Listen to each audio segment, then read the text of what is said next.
We have finally made it. Week 8 of the Battle Hub Draft League Season 2, and we're finally getting the recap, just as we're starting to get some games trickling in for Season 3, but we're still here. And as we can see, we do have the Clodsire on Brandon's side. Well, let's just look at his team. I mean, pretty much the standard Urshifu, Noivern, Bisharp, Cress versus LioneL. He's got a lot of his common faves. We've got the brawling Conkeldurr himself, as well as we've got the Bronzong to set up screens, or it could be a Regieleki to set up screens. T-Tar, Fez, Volcarona the sweeper. Let's see what happens here. They lead off with the Fezantipity, which has been infamous at this point for kind of U-turning around and getting off some poison touches. You can't get off a poison touch off on this Clodsire though, because it's already poison. So in comes Beardo the T-Tar, as goes for a nice little Earthquake, gets some solid chip, nice 40%, reveals the Black Sludge. They're actually going to go for it again in order to continue to weaken them. Go for Ice Punch, that does a lot, and gets a Freeze on top of that for LioneL. Oh my, as their Stealth Rocker is severely weakened. And not only that, this is their switching to a lot, and they're just going to sack it off, it seems like. They don't want anything else to come in and take damage, so one of their biggest walls for Brandon is just gone. No rocks either. Quite unfortunate. So now at this point, they need something to be able to take on this T-Tar.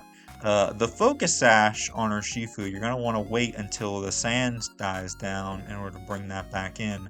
I'm going to choose to go out into Cinderace. If you can take out this T-Tar now, though, actually goes for Adjunct. Bit of a risky play if they were to switch into, let's say, like a Volcarona and they were to get off a Flame Body. But it works out. They're able to take out the T-Tar. So you just gotta wait out these sand turns until you can bring in Urshifu. In comes this nice shiny Bronzong. I'm gonna go for a little Pyro Ball and misses. Poor Brandon is not having the best of luck in this match so far. Sandstorms besides though, you can go for another Pyro Ball here. Gets a nice little chip. That appears to be heat proof, if I would say so myself. But it's not all over Brandon, because they have a way of, that's probably why they were willing to give up their rocker, because they have the Court Change Cinderace to get the rocks up on the opposing side. So this is great for Brandon. They're starting to recover here. They're figuring out what they want to bring in. This Bronzong is very likely going to go for rocks again. They continue to Pyro Ball it though, get it chipped. There's the Stealth Rocks. Now we have rocks on either side. As there goes the Fusion Sight. Oh my goodness, and because it was still fighting, it was super effective. It was going to take it out. But they probably did not want to risk coming hard in with Bisharp onto the Body Press. But, and you know, Cress is kind of a sitting duck in front of this Bronzong as well. Gonna get some chip from the Stealth Rocks.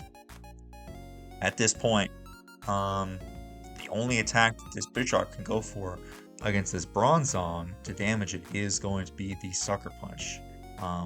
Let's see if the Bronzong decides to go for an attack here.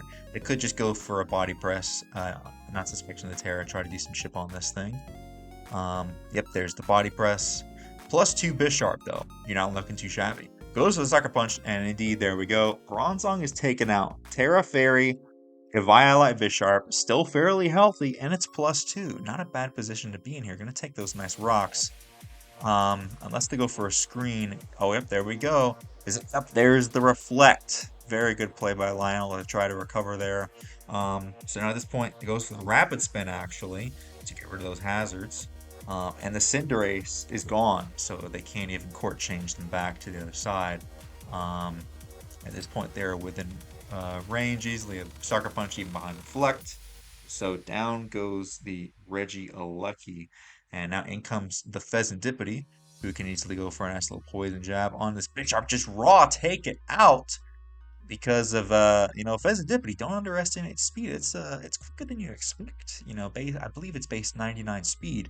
So Bisharp is gone, as now it's all down. Well, it's not all down to Cress. They've still got Noivern and Urshifu and Cress, but unfortunately, still have rocks. They get the Toxic Chain as well. Starts Calm Minding.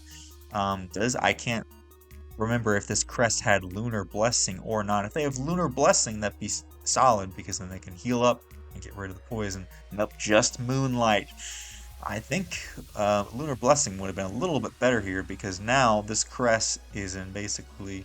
I mean, keep in mind it would only heal 25%, and the Pheasantipity was doing a little bit more than that.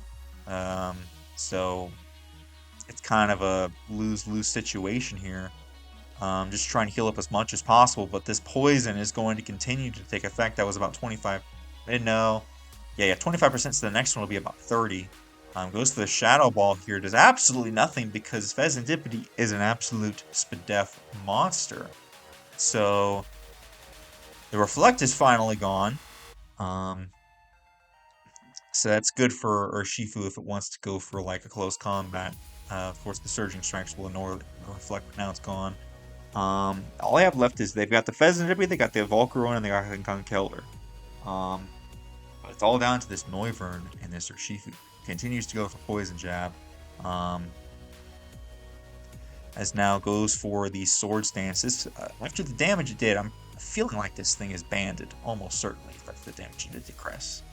Continues to go for and it is knocked out. Oh my goodness. No, it's all down to Noivern versus this Pheasantipity at the end. Takes the Rocks chip. Can this Noivern bring it back? They are specs, and they're going to be forced to either lock themselves into Hurricane or Boom Burst.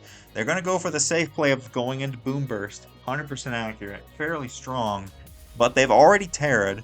I don't believe this thing is even a Terra Captain. It's just Bisharp and Crest. They're going to keep going for Boom Burst, as they are going to reveal the Terra on the Conkeldurr. It is Terra Fairy, so not going to help them defensively. How much is this going to do?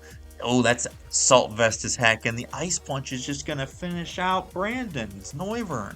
And that's going to be GG's. Alright, and here we are with game number 2. We have Scorpion versus Icy Dude. And as we can see, very threatening team on either side. This appears to be, I believe, not even a replay. Scorpion is filming this live. In the past, of course, but we're going to be reacting to it. Lead off with the Kleavor. Going to be able to get up some nice hazards with a Stone Axe, perhaps. Can't really touch this Tinkaton, though. This Tinkaton is going to be free to knock off rocks, potentially Thunder Wave something else. If you want to get off the hazards, it's nice for Chi-Yu, but other than that, it's just going to do not too much into their team. But if we look at the rest of Scorpion's team, you know, this Greninja with the Hydro Pump's going to go in pretty hard. You really need to take care of that pesky Toxapex. You know, as we saw with Biridu's game, that was the only thing that was basically holding back the Barraskewda from kind of sweeping. So that's going to be Scorpion's goal. As for Icy Dude, you know, Chi-Yu can kind of come in and click buttons. They do have resist like Greninja, but even so, I mean, Chi-Yu versus a Greninja, it's still going to do a hefty chunk every single time. So you just continue to chip everything. You have the Ting-Lu and the Pex that can take attacks. So really, it's just a matter of if you can get up those hazards. If they have spikes on Ting-Lu, that would be great because Scorpion's hazard removal is very limited. The only thing that can get rid of them at this point is the Kleavor, but it doesn't have defog. So knocks off the Trimmer's leftovers. They Terra early with the Terra Water. Go for the Terra Blast, get some safe damage off, even if, let's say, a Mamoswine or a Ting-Lu one come in. Terra Water is pretty decent. Does pretty well into their team. They are now locked into the Terra Blast. Another Terra Blast Water will take out the Tinkaton. It's just depending on if they want to switch out here. Let's say they go Pex right now. You could potentially go out into Raiden. They do have 2 ground types over there that are kind of limiting the Thunderous Therian, sorry, in this matchup at this point. But going for the Terra Blast Water, not a bad play. That is about 30. That does a hefty chunk to Electrode, and Electrode Hisui. Can easily bring in your Guja Hisui. Very safe switch here. It's able to tank the hit. Goes out into Mamo, though, on the Volt Switch.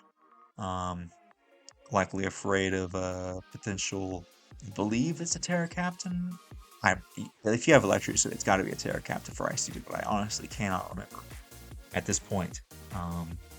Not a great position for Scorpion. Although they don't really want to risk, you know, Icicle Crash also hits decently hard. Honestly, might even be worth going back out on the Trimmer. Save this thing. They're going to go on a Baraka because it doesn't do a lot this game. Smart play. You can scout and see if this thing's banded or not. Based on that damage, I'm not sure. I feel like, yeah, that wouldn't be banded, so you can definitely go for Ice Shard there. It's not Life Orb, it's not banded. It could perhaps be a Focus Sash set. I don't know, has there ever been an Assault Vest Mamoswine? You know, I should look into Assault Vest Mamoswine myself. I like to run rocks on mine, but nowadays you don't really have to run rocks. At this point, though, we do have some spikes on this Greninja. Beautiful to see. I don't believe that Icy Dude really has any hazard removal themselves, so if you can get these spikes up, this is going to be key because the way that Icy Dude's playing this game, there's a lot of switching. So if you can get up these nice spikes, although this Toxapex themselves can also go for T-spikes, which could be dangerous. They are a ground-type Greninja now, and they are locked in. They can't do anything, so safest place to go out in a Trimmer goes for the Toxic, actually, on this thing. But this Torterra has a pretty decent matchup versus the rest of their team. Water and ground hit very hard, reveals the Shukaberry, but at least now that's been consumed. Chilling Water is going to decrease the attack though, so it's not really going to do that much either way. At this point, at least they have the heavy duty boots on the Thunderers, which is great to see, because switching in and out with those rocks is going to be a little bit rough. But the Reptile and Nightwolf over there, they both resist rocks. This Trimmer is already so weakened anyways with poison. It's just depending on if you want to continue to chip this thing. But I can imagine this Toxapex is probably just going to recover here if I was them, or even switch to get the regen and get something else in. So not a whole lot. I'm not sure about this SD play, because if I'm not mistaken, this Tinkaton was faster last time, so they're probably going to Encore. But maybe they did that to try to bait them, you know, because now this Tinkaton wants to click Encore, they can switch something else in and then have some momentum from there. Or Icy Dude could also just try to go for the safe play, go for a knockoff, go for a Thunder Wave, go for anything really that could get rid of some items. If you go into Raiden and it gets knocked off, it's taking beats every time. Actually goes for the Gigaton Hammer, continues to chip them. At this point, you don't really want to get locked into an Encore on this. Well, no, they're choice specs anyways. They're going to locked in either way. You do have the Switcheroo. I'm not sure if you want to predict the Pex and go for that now, or if you just want to click Hydro and do 1,000,000%. That does seem to be the play. Getting rid of the Tinkaton is great. The one less switch in. Electrodesui comes in, takes that nice spikes chip, that beautiful little bit of chip that everything is now going to take. It appears that the Electrode, though, has frozen on screen. It looks like it's good to go now, though. As now, there's the Terra Fairy. Oh! I'm not sure about that. I feel like, I don't know, the Reptile, but then again, you know, if they brought in Reptile again, if they just did the same thing, it's an easy Volt switch out into Mamo. But this Raiden has taken a lot of chip, and it was a lot better when it didn't take any chip. At the same time, though, this Electrodesui and Mamoswine, just not that many switch-ins. I don't know if it would have been better to sack off the Torterra there, and then get a free switch out into something else, but then of course you lose your free switch. Scorpion's doing his best. He has to try to keep all of his pieces as many of them as he can. You know, maybe you don't necessarily worry about damage on Thundurus either way, because it's probably going to die to a one hit from Chiyu and Mamo either way, or even the Electrodesui. Well, no, its ability will heal it, so they probably also thought that they could heal it back up. Either way, though, this is a nice time to bring in the Greninja once again, as now you are free to go for another Hydro, but they've hit one. Can they continue to hit? Also, the Pex could be coming in as well. I'm personally tempted, you know, to just keep on getting up these spikes. If there's no way to remove them, that's it guaranteed things out of the turn.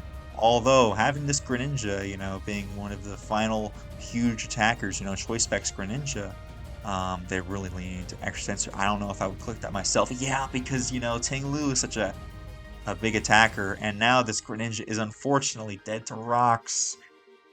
But you know, if they went for spikes, then Greninja would be dead. But at least they would have got something out of it. And then if they went for Hydro, they could have missed, which is, you know, I was kind of leaning for spikes myself. But Greninja is now dead, unfortunately, as this Torterra, I'm gonna write that down, that Torterra and Weavile are both gone.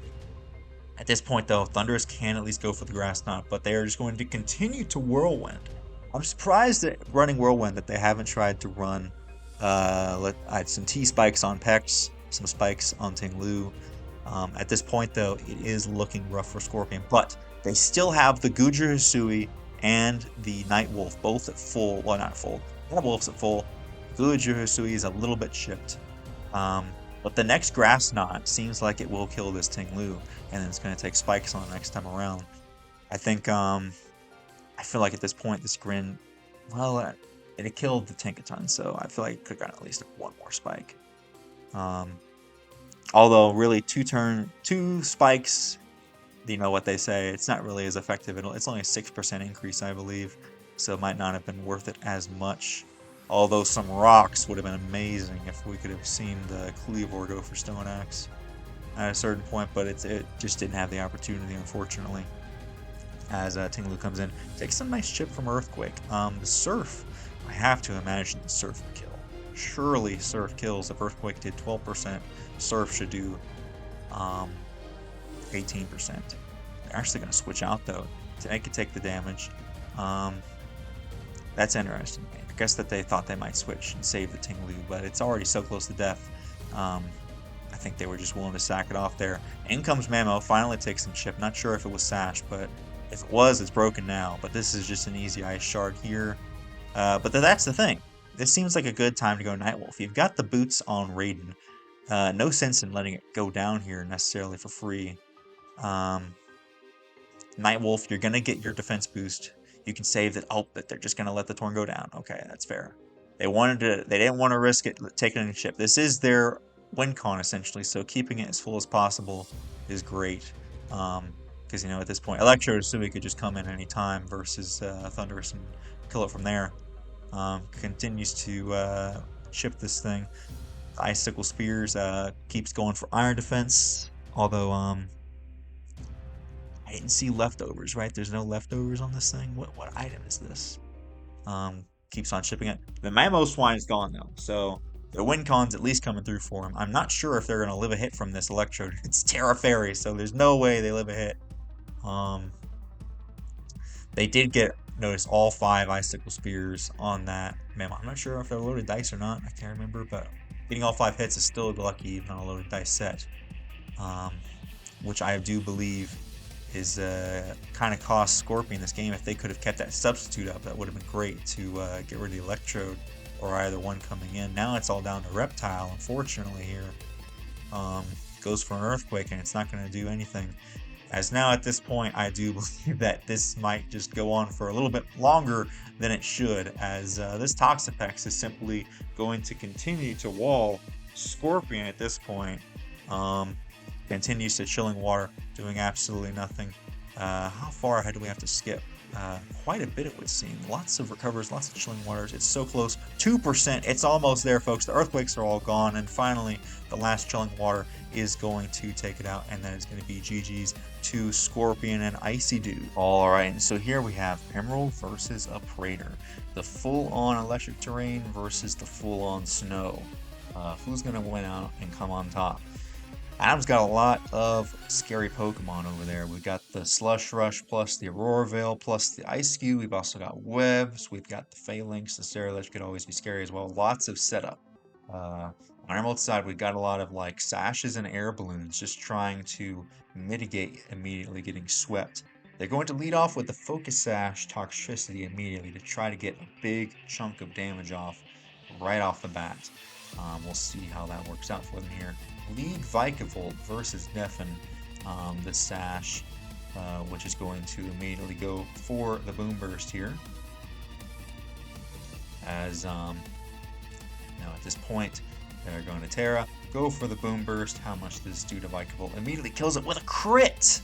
Oh my, stopping, as we can see there, we can see the calc, 81% chance to Oko. Apparently they changed it from mild back to naive or timid or something like that.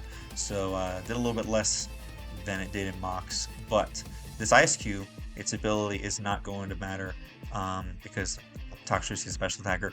Emerald gets the read on the Terra Ghost for a potential vacuum wave from Iron Val.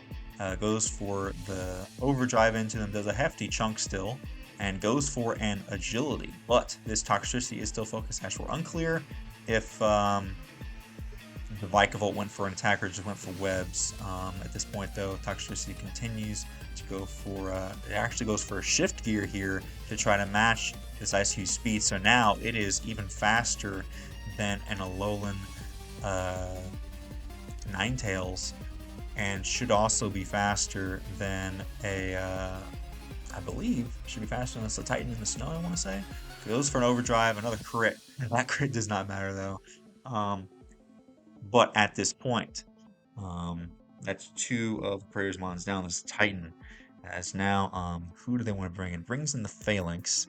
Should be able to do a decent chunk. This it's not like it's boosted or anything, but the Terra is gone, so now it goes for the raw Boom Burst, as Boom Burst just kills this Phalanx right off the bat.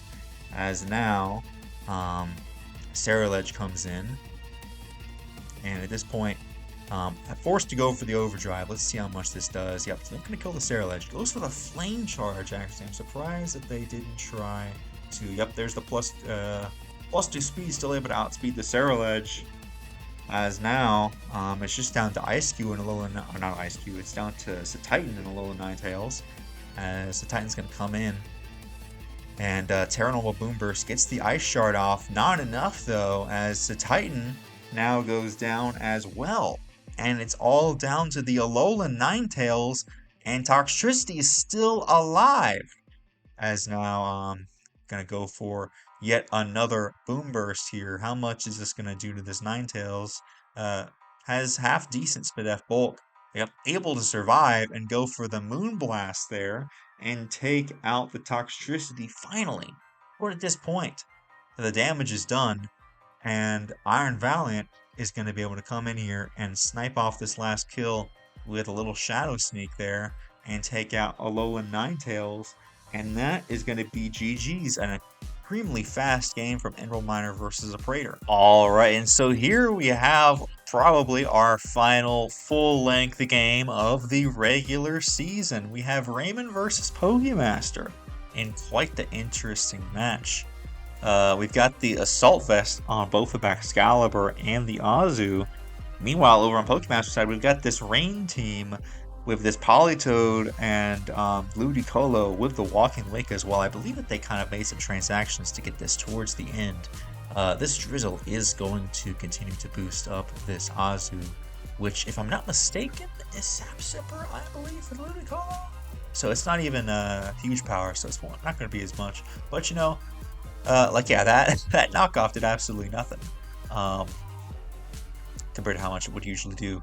But they still have the Godzilla over there. They've knocked off the Damp Rock from this Politoed, which means that in the future, if they go for Rain, it's not going to last nearly as long, so that's always great to get rid of it.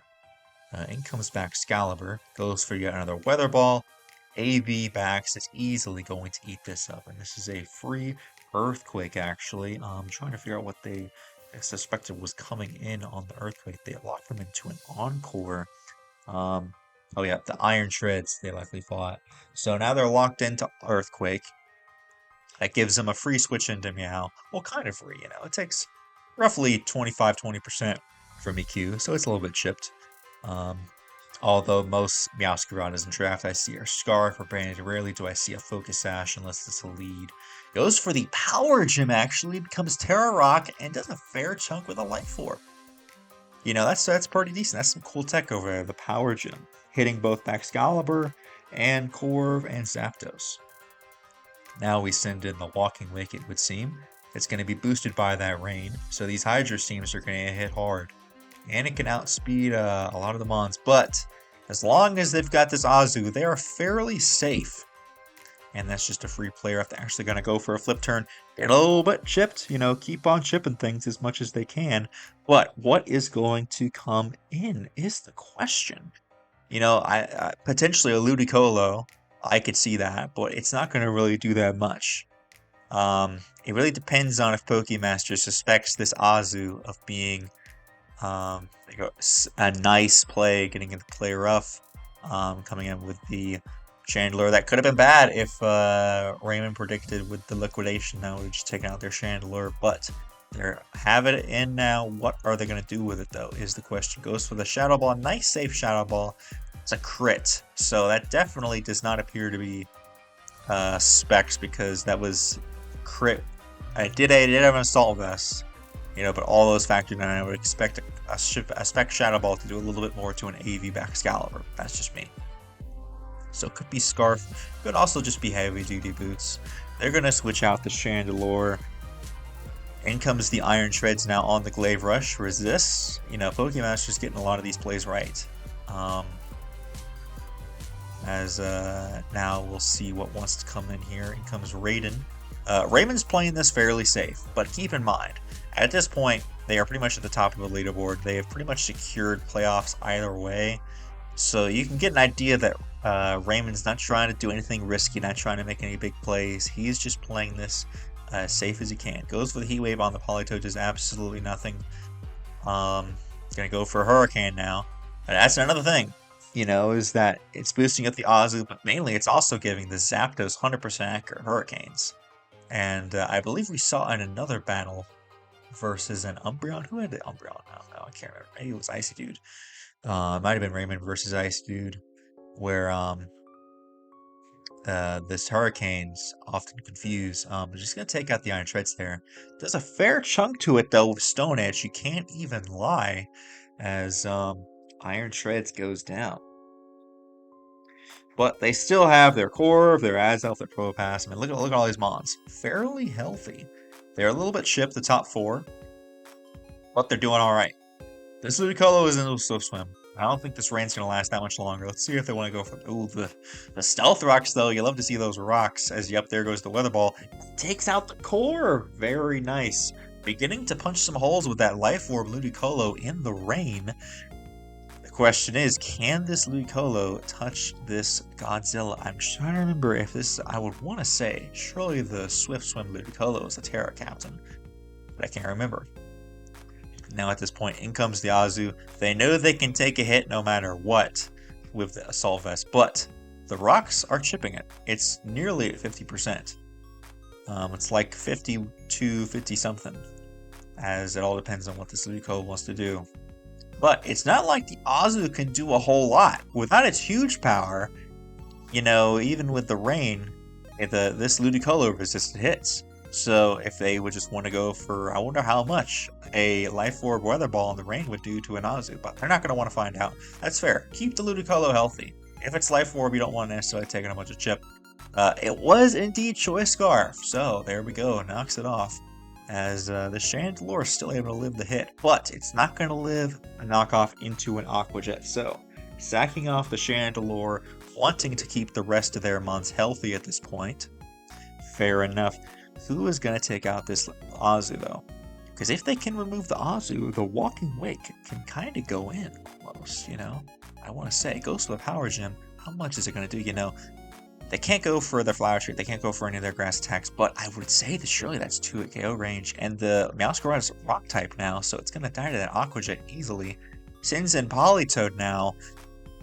You know, this is Azumarill. It can't heal, but it's kind of just one of those walls that just doesn't want to die. It just sits there and keeps throwing off big hits. Goes for the Encore. Now it's locked into Aqua Jet, though, as now is a chance where you could bring in your Walking Wake. And I don't care how bulky it is, at this range, surely it dies to like a Weather Ball from a Walking Wake, or even a Steam Eruption, I would say. And there's not a lot that would want to come in and take the hit. You know, maybe your AV back Excalibur.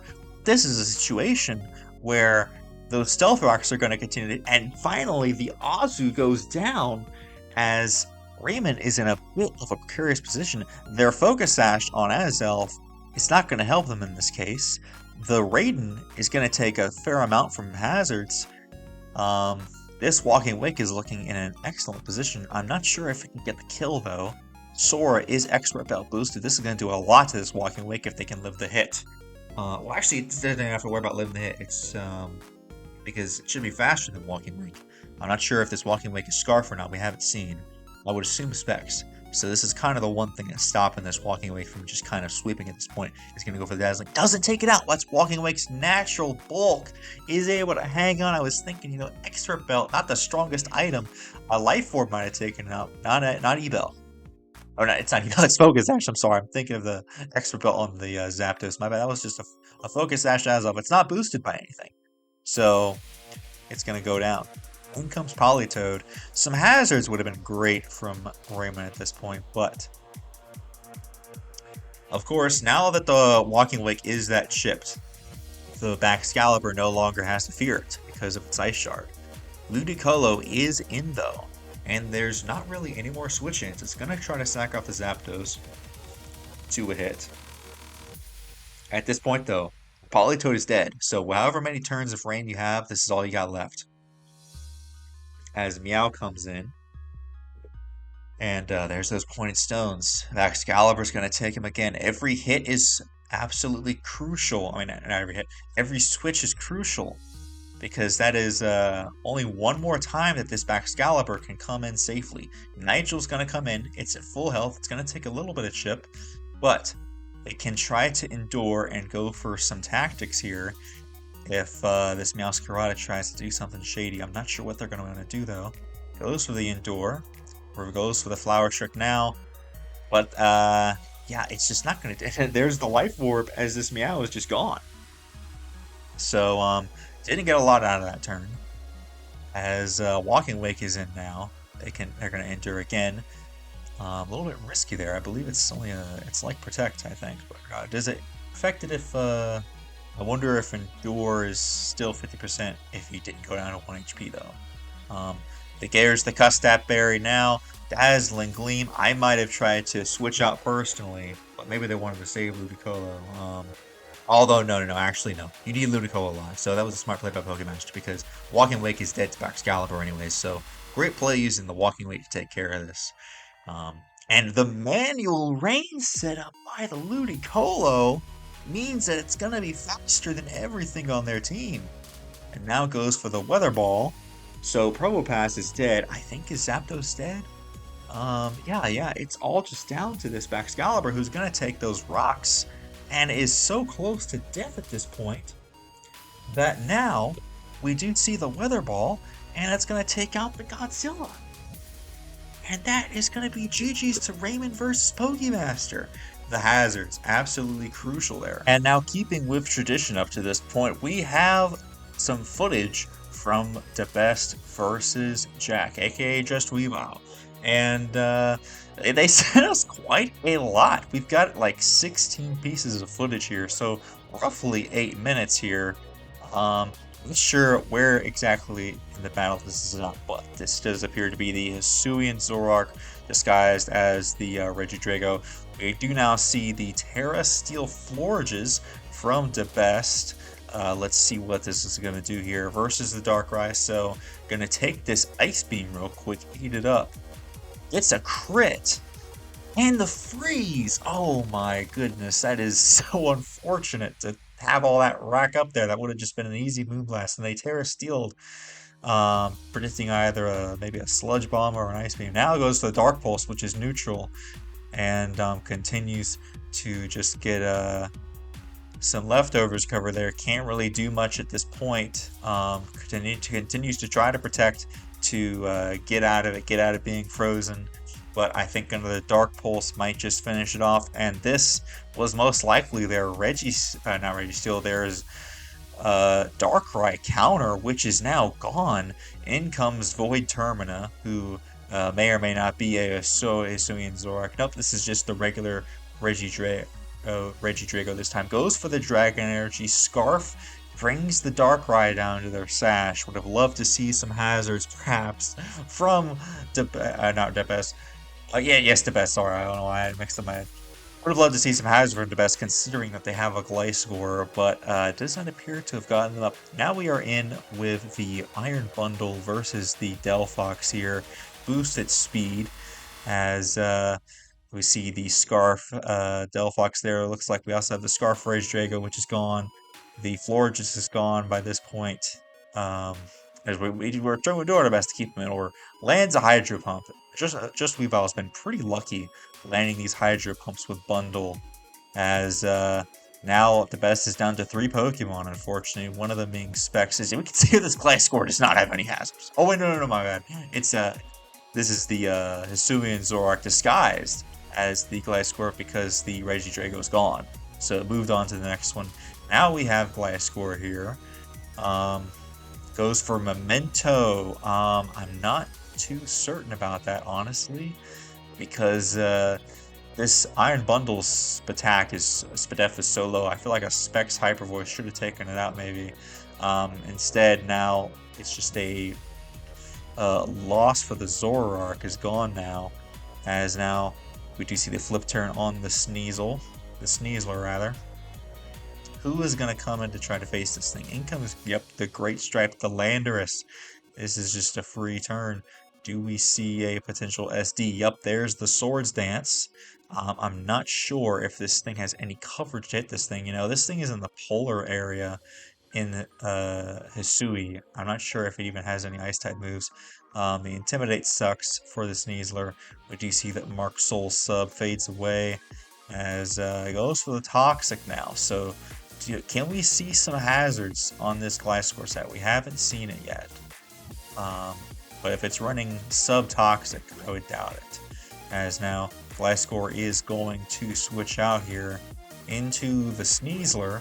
I'm not sure how much it's going to actually be able to do, though, against this Iron Bundle. Goes to the Freeze Dry, gets a crit, does a heck of a lot, as this poison is just slowly whittling down this Iron Bundle. I feel like this thing should have been gone a long time ago. Goes for close combat now, as this Drip Queen's easily going to be able to tank it, and continues to get recovery from its Black Sludge. At this point, not a whole lot you could do. You do have Lash Out. I wonder how much that's going to do. Can it kill from that range? Yep, indeed. It's at half. It's a super effective physical attack with a decent, base 130 power. Should take out the Galarian Slowking. I'm not sure if they still have... Oh, here we have the Eruption from the Hisuian Typhlosion. I'm not sure if we've seen this on camera up to this point from just Weavile, as the Earthquake is going to bring it down a massive chunk. Gliscor hanging on. So I doubt this doesn't appear to be Specs. Probably Scarf Eruption. And Gliscor was able to hang on. No Stealth Rocks or anything yet because it has the Earthquake. You should hang on to this Eruption here. Yep, there's absolutely nothing. Gonna get some Poison Heal. Toxic. I'm not too certain about that play. I guess that the best one to try to go for the mid ground in case they switched. I mean, Eruption's going to do even less. You are getting... So that's going to give you 2 more turns of Poison. So maybe that's what they were going for. More turns of Poison Heal. And now they can try to go for the Substitute. I'm not sure if they're going to have enough. 180 divided by 4 should be enough. Yep, just barely enough to get up a Substitute there. So now you're good. So that Toxic play actually makes sense. The best was trying to get a couple more turns to be able to get a Substitute up, to be able to live a hit versus, let's say, a Landorus coming in and then be able to Facade that thing. They come in with the Hercules, so you're going to be able to get off a Facade here. Goes for the Trailblaze though, so now it's speed boosted versus when the Sneasler comes back in, which is not too good.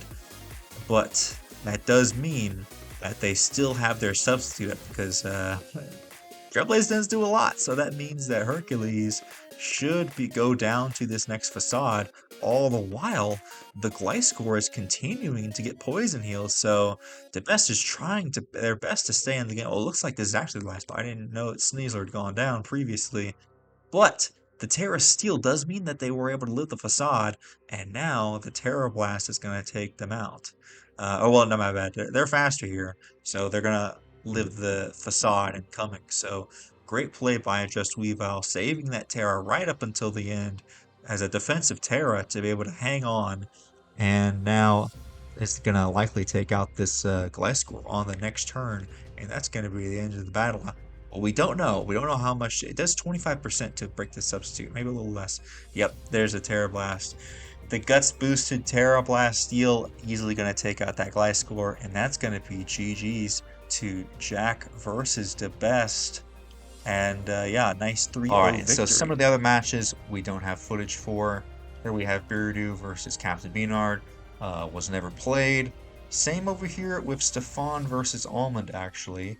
You know, you get to the end of the season and you get pretty burnt out. You don't really feel like playing that last game. And that we do have data, though, for Notorious HIM and Arcaniner. Looks like Notorious HIM was able to pull off the dub at the end of the season, with Polt and Clef both getting 2 kills. You know, Clef looks pretty good into the team, I can't even lie. Lycanroc and Gyarados also getting some kills. Great Tusk, Arcanine, Iron Juggler, and Empoleon also got kills though, so still a fairly close game there. GG's to Notorious HM and Arcanine, and we can check out at this point finally the standings for the season. Alright, and so here we have the standings for the Battle Hub Draft League Season 2. After 8 weeks, we had a basically 9-way tie overall, as all of these coaches have the same record, but the differential is crazy. These last few weeks really shook everything up, as because of that loss from Icy Dude and Scorpion, it brought Scorpion down. If they would have gotten the win, they would have been in the #1 slot. However, because of that, it did bring them down, unfortunately. But we also have matches like Brandon versus Raymon. They have equal differential, same score and everything, but because of the head-to-head, Raymon is #1. DaBest coming in very close behind them, Emerald as well, 11. Just Weavile, then Icy Dude. Beardo sneaks his way in as well, and Stefan. Notorious HIM and Pokemaster both also came pretty close. They just needed another win, and you know, if they had some better differential, like imagine if probably one more win could have got, if they had some bigger differential, Notorious HIM could have made it in the playoffs. Unfortunately, was not the case. And so these are the 8 coaches who moved on to playoffs. And we will have that last video coming out very soon. We'll see you guys then.